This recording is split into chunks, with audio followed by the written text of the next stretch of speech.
राधे राधे गुरु भाई बहना, हर हर महादेव। रोज सभी के आज हम ऐसा कथा लेके आयल बनी जुतिया व्रत के, जो कि एक मिट्टी के बच्चा में भी जान ना जात रुए। चलिए अब कथा रोलो के हम सुनावत बनी, जौन की ए तरह बटुए। एक गांव रहे, वो गांव में एक राजा एगो रानी रहत रहली, और उ लोग बहुत अपना में खुश रहत रहन लग। दोनों बेकत मिल के अपन रहत रहन लग। लेकिन बहुत दुखी के बात इहो रहे कि उनकर कोई पुत्र चाहे पुत्री ना रही। वो बहुत तपस्या पूजा पाठ करत रहलन, लेकिन उनकर बाल बच्चा ना होत रहे। 12 साल हो गईल, उनकर कोई बाल बच्चा ना भइल। तब राजा अपन रानी के बहुत देखलन सुनेलन, वैद्य डॉक्टर ओझा गुनी हर जगह देखा सुनेलन। तो उनका एक पुत्री भइली। वो पुत्री ज़्यादा दिन ना जियली, कुछ दिन जीवित रहली। फिर वो पुत्री के मृत्यु हो गईल और पुत्री मर गईली। जब पुत्री मर गईली तो बहुत राजा दुखी रहे लगलन, बहुत दुखी रहे लगलन, और काम काज छोड़ के खटवास ले ललन। जब खटवास ले लेलन तो उनकर सब संपत्ति धीरे धीरे ख़त्म हो गईल। जब संपत्ति ख़त्म हो गईल तब दोनों परिवार तरस लगलन जवन दाना खातिर कि अब दाना कहाँ से आई, कहाँ से खाइम जा पियम जा।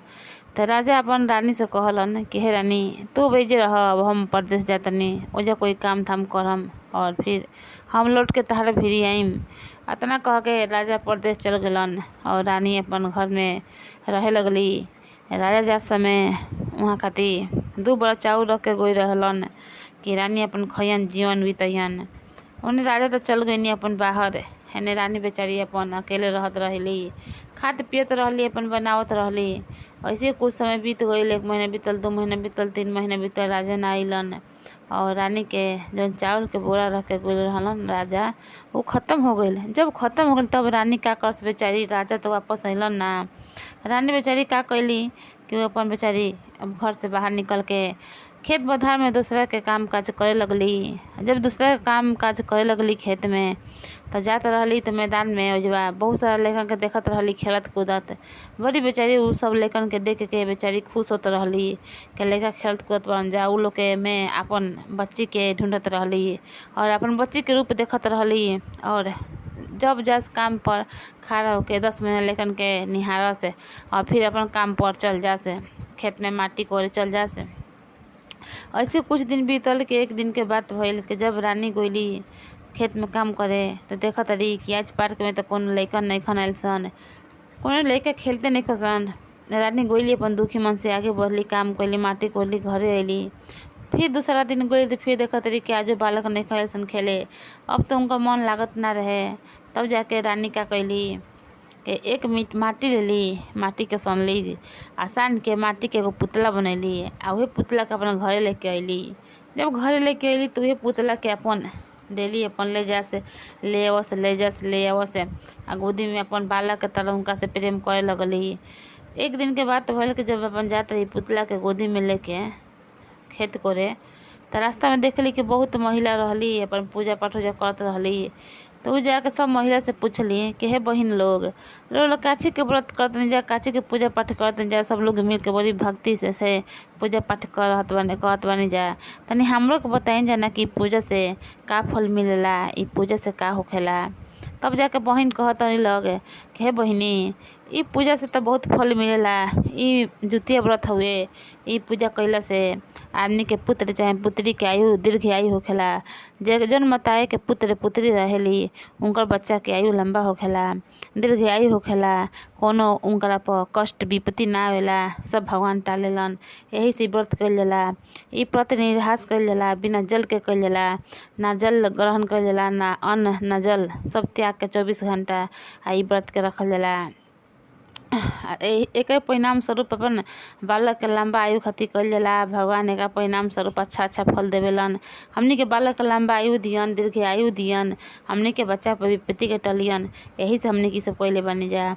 तब कहत रही बहिनी कि अच्छा बहिनी ई बात हाँ। ई पूछ के आगे चल देली या सोचे लगली कि हम अब अगला साल से ई व्रत के रखम, अपन बेटा खातिर रखम। जौन मिट्टी के पुतला बनले रही ओकरा खातिर कहत रही कि अगला साल से हम अपन बेटा खातिर ई व्रत रखम। ऐसे कुछ काम करते धाम करते अपन 1 साल बीत गईल। जब अगला साल आइल त रानी भी व्रत के रखली। एक दिन पहले निहा खा कैली आ फिर ओकर बिहान भेला व्रत रखली। जब व्रत रखली अपन अइली पूजा पाठ जैसे सब देखले रही अपन सब वैसे ही कैली, पूजा पाठ कैली। अपन पूजा पाठ करके अपन गईली घरे। जात रहली तो लड़का गोदी में हल्का हिलत रहलन। जब हिलत रहलन तो ध्यान ना दिली, कहली कि ऐसे ही हिलत होगी, ई त माटी के हवे। उ जानत रहली कि माटी ख, लेकिन अपन मन के शांति करे खातिर अपन ई सब काम कर रहत रही। कहली अपन ना ध्यान दिली, जाके घर में अपन एक जगह जहाँ पुतला के रखल रहत रही वही जाके अपन बिस्तर पर रख दिहली और अपन खाना पीना बनावे लगली। तो देखत रही कि लड़का रोता, तो आके देखत रही उघार के, सोचत रही पहले कि कहाँ से लड़का रोता, एने ओने सगरे ताकत रही कि फिर उनकर आवाज़ आवत रही उनकर पलंग पर से। जाके देखत रही कि उठा के कि माटी के जौन पुतला रहे उ तो एकदम बालक में बदल गइल बा आ के करके रो रहल बा। अब तो एकदम लड़का पाके खुश हो गईली आ आश्चर्य भी हो गईली, करे ये मिट्टी के पुतला बालक कैसे बन गईल। लेकिन उनका सब समझ में आ गईल कि वही लोग बतैले रही लोग, उ सब समझ में आ गईल उनकरा कि सब जुतिया बाबा के, जुत वाहन के, जुत गोसाई के कृपा से हमार बालक ही हो गईल। और वो बहुत खुश भइली, जुत वाहन भगवान के नमन कैली, उनका के दिल से धन्यवाद कैली आ हृदय से प्रणाम कैली आ कहली कि जय हो जुत वाहन भगवान। और अपन लड़का के पोसे पासे लगली। जब पोसे पाले लगली कहली एक दिन अगला साल जब आइल जुतिया व्रत, कहली कि हे भगवान, रो तो बिना मंगले हमरा के बहुत कुछ दे देनी, लेकिन हम रो से आज एगो और चीज़ मांगत नहीं कि हे जुत बाबा आज हमार पति भी घरे आ जा से और हमारा के हमार मन के खुशी कर दी है जुत बाबा। अगला जब ये अपन जुतिया बाबा से मंगली तो जुतिया बाबा उनका पति के भी मन में दया प्रकट कैलन और उनका याद दिलैलन कि घरे हाँ पत्नी बारी। और उ परदेश से लौट के अपना घरे आवे लगलन।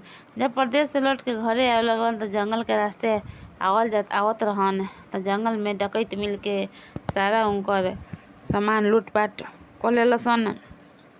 जब लूटपाट कर लेलसन तो बेचारा एगो मोटरी में 2 रोटी रखले रहन खाए खातिर रास्ता में, वो रोटी ना लेलसन। तो आवत रहन तो रास्ता में एगो साधु भेटैलन बूढ़ा के रूप में, जौन की जुतिया बाबा रहन।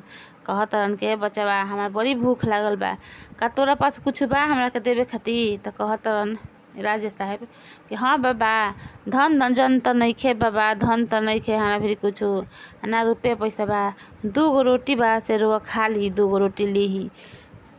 खोल के मोटरी में से देतन राजा साहब और बाबा ले तरन। बाबा ले कहतन कि हे बेटा से हम 1 रोटी खाए में 1 रोटी तू खा लिया ला, ई रोटी ले जे बांध के मैं रास्ता में मत खोलिया, ई रोटी अपना घरे खोलिया और अपनी पत्नी के साथे मिल के खइया।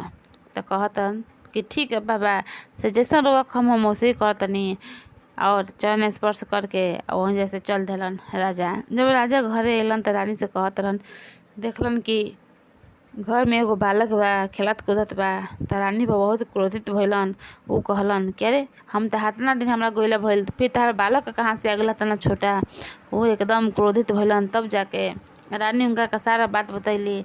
जब सारा बात बतैली तो राजा साहब बड़ी खुशी भइलन आ खुशी से बालक के अपना के आ बहुत खुशी से अपना आनंद से रहत हन जा। एक कहत रहन कि हे रानी से मोटरी में एगो रोटी बा, से खाना बनाए में तो टाइम लगी, अब का जाने घर में कुछ बा कि नहीं खे, हम तो तहार कैसे छोड़ के गए रही, से ई रोटी निकाल और हम तू आ बबुआ साथे खाइल जाई। तो रानी कहत रही कि अच्छा ठीक बा हम निकालत तनी। जब रानी गोइली पोटरी खोलत रही देखत रही कि पोटरी में ढेर सारा सोना चांदी हीरा मोती जवाहरात से भरल बटी मोटरी। तो उ एकदम चकित हो तरी। तो कहत रही कि हे राजा साहब, रउआ तो कहे रही कि जंगल में रहो सब डकैती करके ले गई और सोना चांदी जो भी कमा के धन ले सब लेके चल गई, फिर ई कहाँ से हाथना सोना चांदी हीरा मोती ई कहाँ से रोल निया हाथना, तक मतलब कि हाथना जल्दी केहू ना कमा सकेला, आखिर हाथना धन जरूरत लैनी कहाँ से।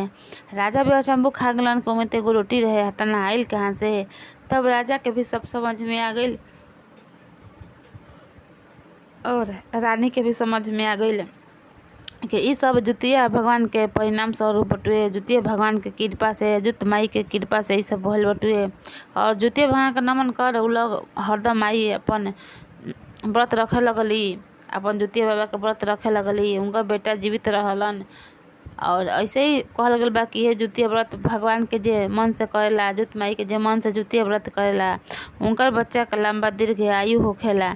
जुतिया माई जो एगो मिट्टी के पुतला में जान ला दिली, तब बताई गुरु भाई बहिना हमनी के तो बच्चा के भगवान देले बनी, उनकरा में जरूर भगवान दीर्घ आयु दियन, लंबा आयु दियन। हमनी के सच्चा मन से जुतिया माई के व्रत रखी जा, उनकरा के गोहराई जा, उनका व्रत के पालन करी जा। भगवान हमनी के मनोकामना जरूर पूर्ण करम, जरूर पूर्ण करम। अगर वो लोग के हमार कथा अच्छा लागल हो तो एगो लाइक जरूर करम जा, शेयर करम जा, कमेंट करम जा, और हमार चैनल बनाया होखम जा तो हमार चैनल का सब्सक्राइब जरूर करम जा। धन्यवाद गुरु भाई बहना, नमस्कार।